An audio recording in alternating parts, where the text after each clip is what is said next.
You want to be a Brunswick Bulldog? Oh, sorry, I had a flashback. I got my shirt on. The best class that ever walked the halls of Brunswick Senior High School, class of 1994. We get ready. I don't want to talk about, it's our 30th year next year, but I'm not going to talk about it because I feel some kind of way. Because, yeah. But hey, everybody, my name is Benita G. It's Tips and Tools Tuesday and Thursday. Welcome. I'm going to set this up and then I'm about to bring in my guests because it's April. And during April, we've been talking about transitioning teachers. And so I have guests coming in to tell us their story, how they transition, where they are now, and how they can help us. I'm one of them that are transitioning out. I'm going to bring him in. We're going to talk about some stuff while we are doing that. Hello, y'all know I don't know what I'm doing. Let me try one more time. There it is. It's a little slow on my end. Oh, let me see. There you go. Hey, Berwick, how are you? Good. What's going on? What's going on? Nothing. So we're going to talk about some stuff real quick, and then we're going to get into our discussion. Hey, everybody. Tell your friends to join us. It's Tips and Tools Tuesday and Thursday. We're talking about transitioning teachers. But first, y'all know we talk about what's happening in the real world. Let me tell y'all this. Don't put your hands on us. I don't know what's going on. I don't know what these kids thinking. But let me remind the students. Just because your teachers have degrees and we wear dresses and we come to work and we're professional, you don't know anything about their lives outside of work or who they used to be. Don't get it twisted. Don't get it. Some of y'all teachers used to run with y'all uncles and aunties in them streets, so be careful, okay? Just be careful. We're talking about the two situations where there are two different situations. One situation, yes, the teacher in Texas, honey, you're going to jail. You was doing Fight Club, like the movie, in your classroom. Ma'am, you can't do that. As much as you want to. You did, and ma'am, you can't. That's not even on the curriculum, ma'am. It's not part of the testing strategies. We don't know what you're doing. So, I'm sorry. Berwick, what do you have to say about that one? Yeah, that's far left. Like at that point, I mean, I think that was her exit strategy. And it's not a good one, and we're not suggesting that at all, okay? We're going to talk about some good ones tonight. Then the second one, let me tell y'all something. I keep telling y'all, it is not worth it. The situation that it was in Rocky Mount, North Carolina, not too far from where I grew up in Virginia. We used to go to Rocky Mount. I know Rocky Mount. It's not worth it. One, you need to teach your children to respect people's space. Two, at adults, go home, substitutes, go home, grab your stuff and walk out. said the certified teacher, get your stuff and just walk out. If you watch the video, I can clearly see where something went boop, boop, in her, and she was like, I have to defend myself because you're in my space and territory. I also see when it kicked back in and she was like, boop, boop. Oh, I done messed up. I saw both of it. And I was like, oh, I'm so sorry, ma'am.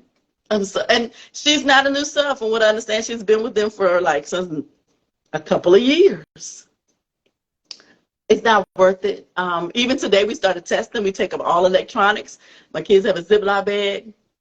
So, you don't want to. I didn't have any problems, but y'all don't want to turn in your Ziploc bag. You don't want to turn in your electronics. Go ahead and report to the main office. Thank you, because the rest of us are going to test in serenity. I'm not even going to go back and forth with you. Okay, go ahead and exit. Thank you. It's not worth it. But we're going to talk about tonight what is worth it. Berg, tell us who you are. Tell us why you're a guest in Transitioning Teachers and the April edition, because clearly we're ready to go. Berwick Augustin, I have been in the trenches with y'all. I've been educated for over a decade in South Florida. Became a reading coach, transitioned into an assistant principal for about 3 years.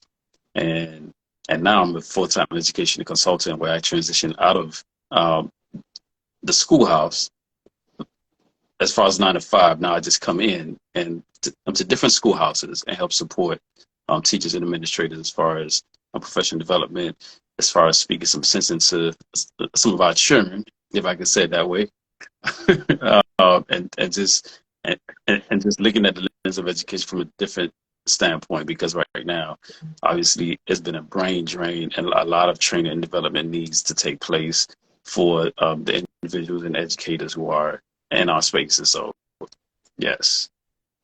So you were in the trenches with us, and you're still in the trenches, but you are on that I guess plane where we say transitioning teachers, and a lot of people think that we mean transitioning all the way out of education. So I've had guests that have done both. Right. So you transition out of one aspect of education into the professional development training aspect. Yes. Tell us what led you to that, and how. Tell us why we need it. Because I mean, we know. Woo. How do you get there? What led you to that, and why do we need it? Wow. How did I get to that? I start first off. Quick story. I was a writing teacher, like back in 2015-ish, right? And I was just teaching academic essay writing for middle school. And so I'm a big football fan. So I'm sitting there, I'm grading papers. I'm trying to watch the game. And so like my daughter comes and she's like, buddy, I'm like, come on, I'm trying to watch this game. So I found myself like mushing her to grade papers and watch the game. And I was like, oh, this is not a good look. Baby, like, you're doing this so easy. Like, yeah, this, I was like, at that point, it made me realize that I had my priorities mixed up. And so, and I made the decision, and I went to my administrator. I said, listen, this is my last year in the classroom. Let's figure out something here. If nothing opens up, if you guys can't do anything, I'm out, because family is always first. Okay, I'm gonna stop you, and I know you're like, don't stop me, but see, you said something that I also had another guest on, and I really want listeners who are part of the family, or you're just stopping by and you see this Tips and Tools Tuesday. I want you to tell me, what kind of relationship did you have? Did you have a strong relationship with your administrators? Was it okay, I'm gonna come to work, you don't mess with me, I don't mess with you? And then, like, why did you feel like you needed to say, look, I'm gonna leave, but is there another opportunity in this building? Or if not, I'm just letting you know. Because I feel like a lot of transitioning teachers, that's one of the first things that they're stuck with, like this guilt of, I want to get out of the classroom. Do I let them know? Do I not let them know? But before I answer that question, short time of prayer is a big lie. I'm an FSU fan, so that comedy out of that always. But yeah. Okay. But I've always been very transparent and honest with all my administrators, and I think that's the way to go, right? And that's one of the tips I have for tonight, right? Is you have to exit gracefully, right? You have to understand that it's a small globe out here, right? And so you somehow, some way, you may end up in the same path as that individual, right? I'm gonna give you a quick story.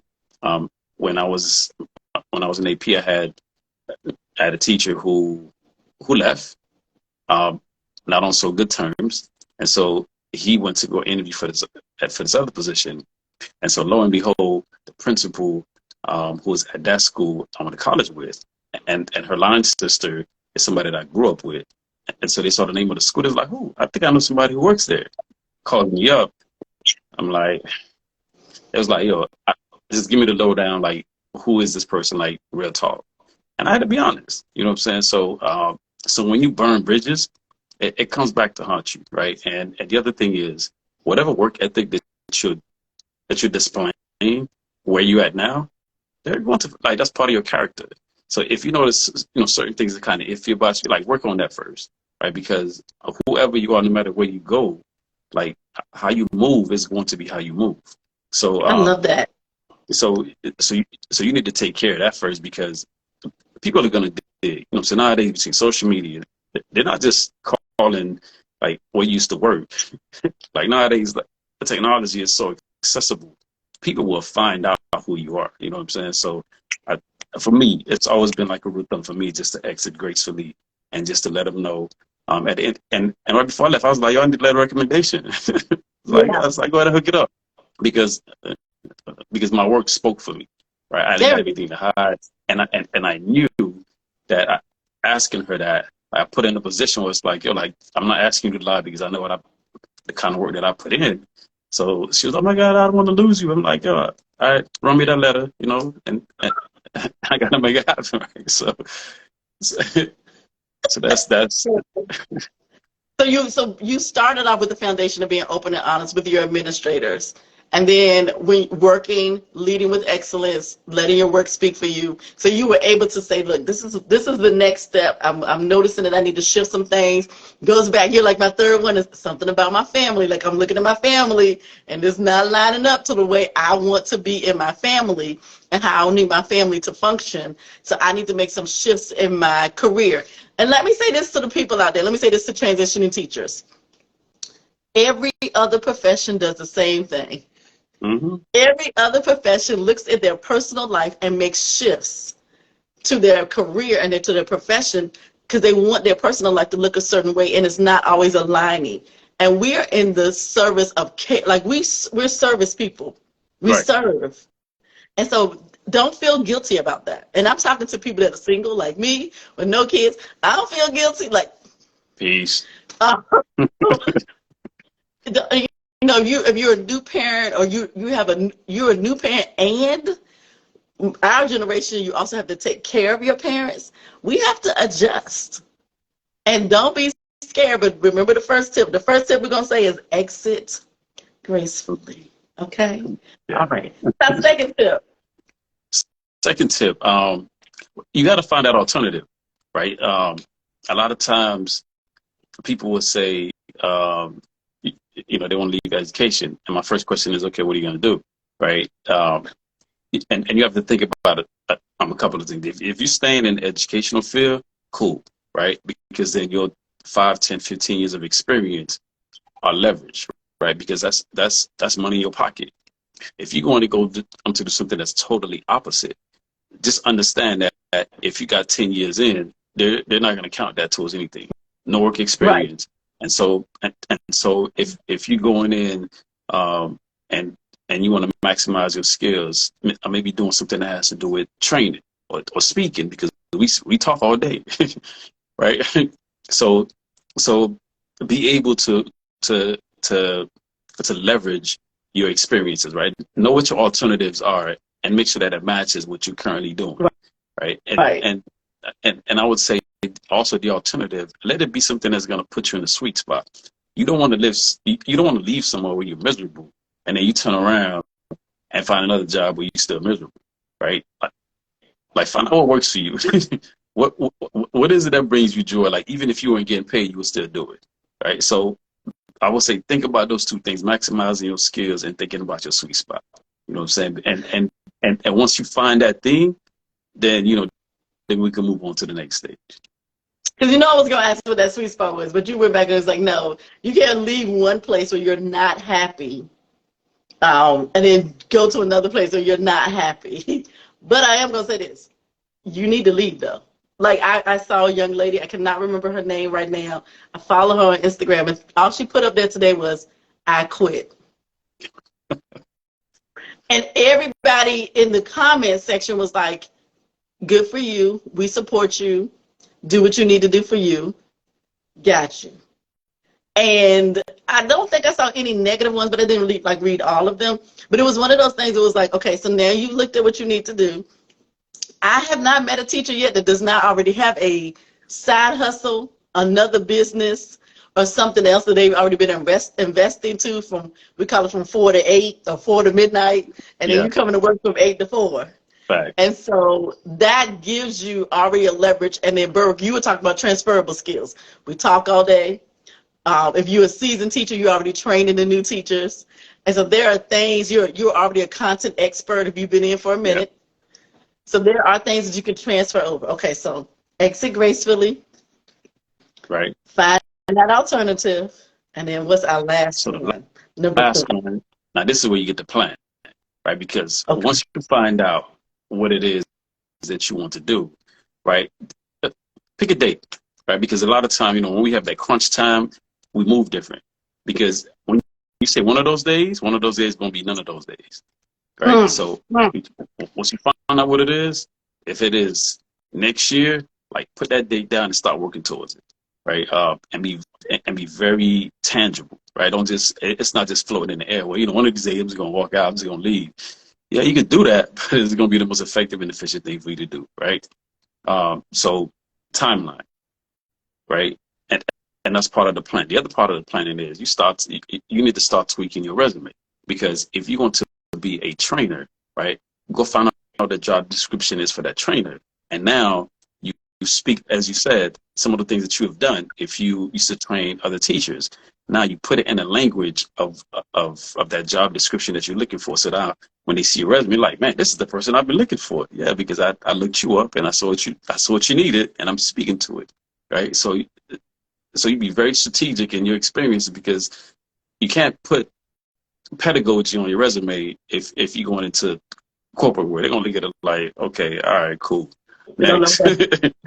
But I'm glad you said that, because, and not even that, not only do you need to change, so I brought my resume from the 1900s to 2000. Because my resume was exactly what you said. Like, it had all of this education lingo. Even the formatting is wrong, because now everything is on everything's technology. Yeah. So I was applying to different stuff, and then I realized, I was reading an article, and I realized that my resume wasn't even being picked up by the Indeed app or whatever they were running it through, because it was in the incorrect format. So y'all, you're gonna have to invest, and that's part of the planning, and to create that timeline. You're going to put some money and invest it. But I got you, because one of our guests later on, she's a resume guru. She did mine. I'm telling y'all. I read my resume and was like, I can do that? Are you talking about me? Are you sure? But it's everything that they had seen and done. So I love this. So let's recap. I'm going to go back. These are amazing. And I'm going to say one thing for those who may think about going to entrepreneurship, right? Because that's the space that I'm in, right? So part of your planning, if that's you, is you want to be able to budget and have some funds put aside that can be able to hold you over at least like 3 to 6 months, if even longer, even better. Because entrepreneurship it's not for the faint of heart. It's difficult. You know what I'm saying? It's very rewarding, especially once you start to get going. But you also want to be able to, if you could secure some contract even before you leave, so that you make it a smooth transition. Because some people are leaving like, yeah, I'm gonna start my own business and that, but like, you have to get to know what that world looks like. You know what I'm saying? There are a lot of free resources out there from urban leagues and score.org is a good site. Like, get your stuff together, get your business plan together, and be able to know what is it that you're going to do, and have that laid out, and have your funds put away, so that once entrepreneurship hit, you're not trying to run back to the classroom that you were trying to leave. You know what I'm saying? I mean, be real, and I've seen some people who say, I'm taking a break, and I understand that. Like, y'all, I took a break. I went overseas and taught. I took a break. I was a pull-out teacher for Catholic school, so basically I was a contract teacher. If I didn't get paid, if I didn't work, I didn't get paid. That was me taking a break from the traditional in the classroom every day, all the time. And if that's what you're looking for, that's fine. But if you're looking for a transition and staying in education, Berwick said, look, if you're trying to be a whole entrepreneur up here in these entrepreneur streets, this is not a game. Like, this is no. You put that money to the side. Like, I took, like, one of my students, you hate to say stuff, but sometimes you gotta say stuff. I was so frustrated with them before we started testing, and I'm going over stuff, and it's like, I ain't taught all year. Like, what are you talking about? And I looked at him and I said, every morning I check my account just to see if I got enough not to come in to work, because y'all stressing me. Come on, man. Everybody take a deep breath. We know this. And so we're talking about writing. I should have called you, Ian. We were going through the writing, but I will say that they got it. It was coming together at the end. We took the test today, so I don't know. We'll know in a couple of months. But it started coming together. But I was just like, every day, I check that account before I roll up in the parking lot. I sit in the parking lot and check it. I don't have enough. Not yet, not yet. To leave all the way like that. All right, so recap: exit gracefully. Alternative. Find your alternative. Make sure you kind of know. And a lot of us know, or you have friend groups, your family, your friends, other teachers. Send them a text message. Hey, thinking about leaving. What else do you think? Network. Yeah. Call other people. Nah, fact. Talk to them. That is important. And then you're going to create a plan, create a timeline, pick a date, Right. and get ready, and redo that resume. You're not going nowhere, Miss Sally. You've been in there long as I've been in there. You've been in there as long as Berwick I've been in. You told me you going somewhere else. You're not. Nah. You're not. Ain't happening. Ain't happening. You probably change school. Oh, and that's fine, but they still gonna look at that resume and they're gonna be like, ooh, Yep. update it. Just go update it. And if you don't know what to do, you do like I do, and you outsource and you hire a professional. Because I tried it. Thank you, Canva, and I was like, this not working. I had energy of the time. So invest in yourself. Yeah. Okay, so I want to switch real quick because I got you on here, and I want you to talk about your books. Let's do it. Let's do it. So tell us. So I know you always have, like every educator, another job, a profession that you truly love also. So Right. tell us about your books. How can, because it might be somebody on here that their profession they want to go in is writing. You want to become a writer. You've sat on their books long enough, and now is the time. I was about to say God has told you, but I don't know what he told you. But now is the time for you to walk out of the classroom and into your writing. And so you can reach out to Berg. Tell us about the books you have and tell us about your publishing company. So as a writer, I've evolved from a poet to playwriting, screenwriting, children's books, and now I'm in the space where I'm actually working on a educational book, actually for the village, right? Where I'm going to be speaking from the lens of an educator, of a parent, of an administrator, of a community stakeholder, and so that should be dropping this summer. We do another live for that one, but it's so now I have Evoke 180 Publishing, where we are helping other individuals publish their books. After almost 2 decades in the game, I'm like, you know what? Other people have approached me. I'm like, let's do it, right? And so as far as the books that I've published, I've been in a space where, again, because I have small kids, and because my Haitian culture is really close to my heart, and after having a conversation with a 10th grader when I was a teacher, she was like, you know, Haitian Flag Day. She dripped up in her Haitian gear. I'm like, yo, I said, do you know who Jean-Jacques Dessalines is? She goes, is he like a compas singer or something? I was like, oh, the whole class started laughing, but then I was like, how crazy is that? Yeah, and so that was the part where I was like, you know what, I need to stop putting stuff in the book because it's not in the school system, right? And so that created the first children's book in English and in Creole, and it was called 1803, the Haitian Flag, literally. And after that, I did a second book in the series that talks about how Haiti became the first free black nation in the world, and that's in English and in Creole as well. And then I put on my reading coach hat, and I created curriculum workbooks for K to 2, 3 to 5 middle school and high school, and I started putting out to the district where I was working, and they bought a couple thousand because they know that I know they don't have it, and they know they don't got it. So so they got that. So since then, I've published a couple more books just promoting the culture.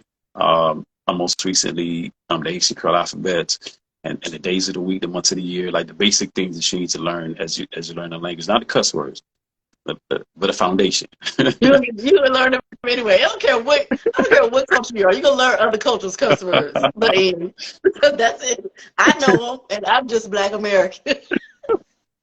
Yeah, I and know all of them. and so that's pretty much where the space that I'm living in. Like I said, right now I'm working on one that's more for education, and all of this content is on my website, berwickAugustin.com. That's my first and last name.com, and that also has my social media handles and everything else.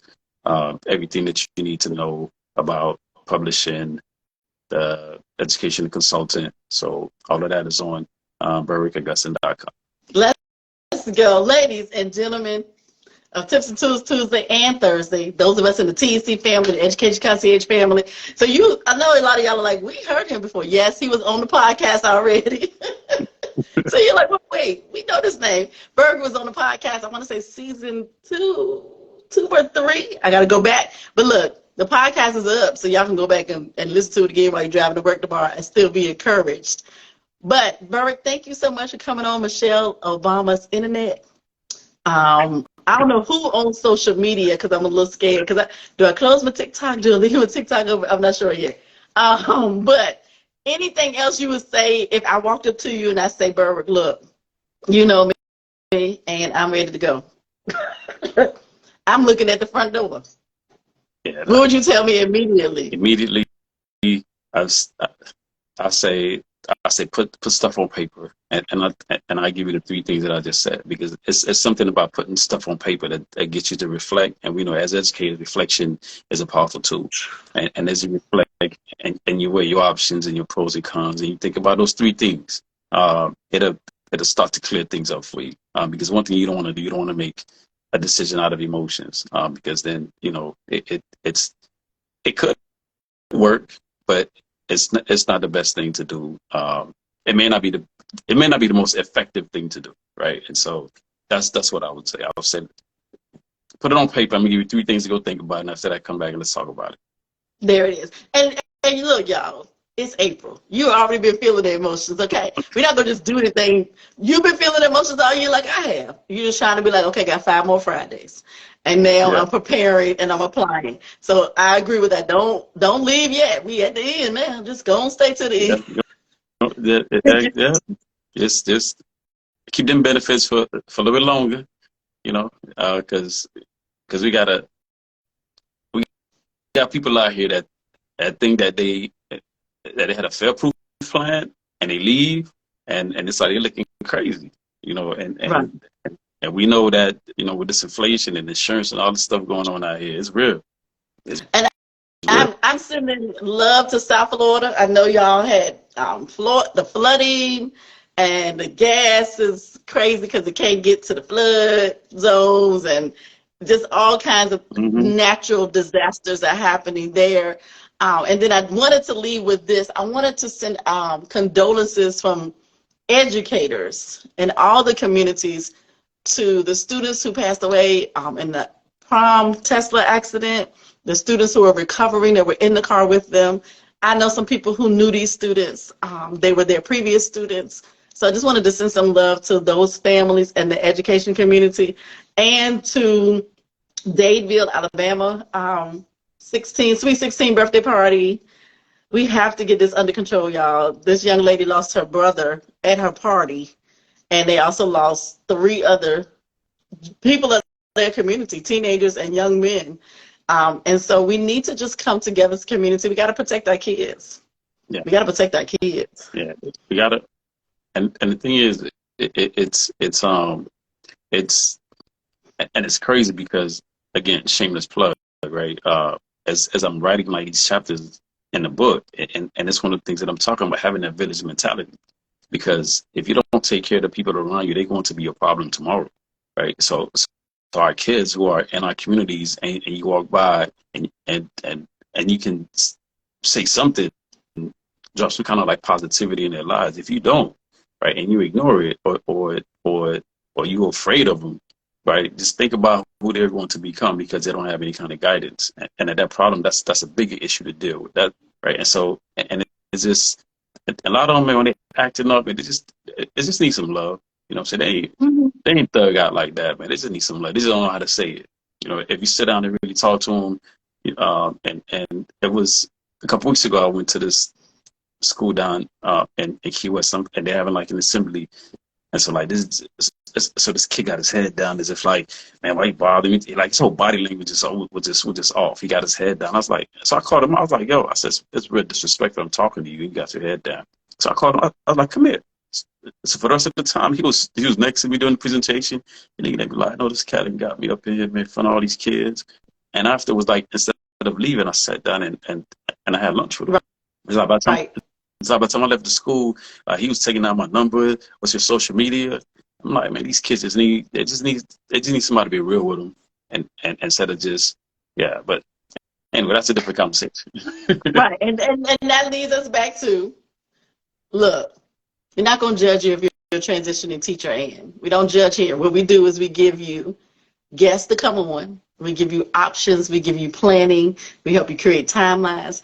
Every guest I bring on, they have a business to help you in some form or fashion to help you transition out of the area of education you're in or out of education altogether. Right. Look, my name is Benita G. Thank you, Berwick, for joining us on Tips and Tools Tuesday and Thursday. We'll see y'all Thursday. We'll see you at Friday Car Chronicles podcast to be out this week. I feel like I'm an entrepreneur, but I still be going to work. I'm tired. Please say hello to all my family down there in South Florida. I'll see y'all in a little bit. I'll be down there. It's time to get some sun after the rain. Like if it's raining, I ain't coming. Yeah. There you go, girl. I'm sure Belinda looking forward to it.